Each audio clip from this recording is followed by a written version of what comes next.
Basically आज हम चर्चा करने वाले हैं इनइक्वालिटी पर, यानी कुल मिलाकर के हम बात करेंगे एम, जीएम, एचएम, पीएम, इन सारी इनइक्वालिटी की क्या मकसद है और हम इसे एक साथ कैसे समझ करके चल सकते हैं, क्योंकि इसकी इंपॉर्टेंस हायर क्लास मैथमेटिक्स में बहुत बार देखी जाती है।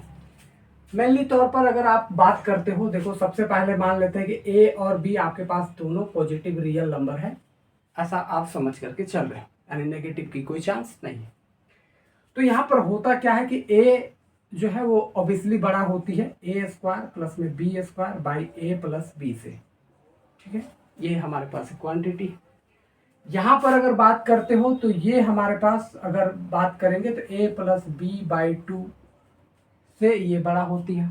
अगर हम आगे बात करेंगे तो हमारे पास अंडर रूट ए बी, इससे ये बड़ा होती है। अगर हम आगे बात करेंगे तो हम ये बात कर सकते हैं 2ab by A plus b से ये बड़ा होती है और इससे बी से ये बड़ा होती है, ठीक है। तो बेसिकली तौर पर ये हमारे पास कुछ इनइक्वालिटी है जिसकी जानकारी हमें होती है कि बी से हमेशा बड़ा होती है 2 into a b by A plus b, उससे बड़ा होती है अंडर रूट ए बी, और उससे बड़ा होता है ए प्लस बी बाई 2, उससे बड़ा होता है ए square plus B square by A plus B, और उससे बड़ा हमारा ए होता है, ठीक है। यानी यहाँ पर हम पहले केस में लेके चल रहे हैं कि ए बी से बड़ा है, तो ये इनइक्वालिटी हमेशा के लिए होल्ड करती है। अगर हम बात करें तो इस इनइक्वालिटी को हम एच एम कहते हैं, इस इनइक्वालिटी को हम जी एम कहते हैं, और इस इनइक्वालिटी को हम ए एम कहते हैं, और इस इनइक्वालिटी को हम पी एम कहते हैं, ठीक है। ये अपने थ्रू माना गया चीज़ें हैं। अब यहाँ पर जो इनइक्वालिटी देख रहे हैं एच एम, जिसको हम लोग जनरली तौर पर हार्मोनिक मीन कहते हैं, ठीक है, हार्मोनिक मीन कहते हैं। ये जो जीएम देख रहे हैं इसको ज्योमेट्रिकल मीन कहते हैं।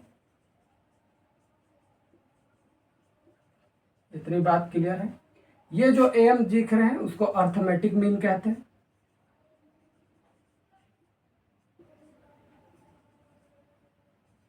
और ये जो आप देख रहे हैं इसको हम लोग प्रिंसिपल मीन कहते हैं,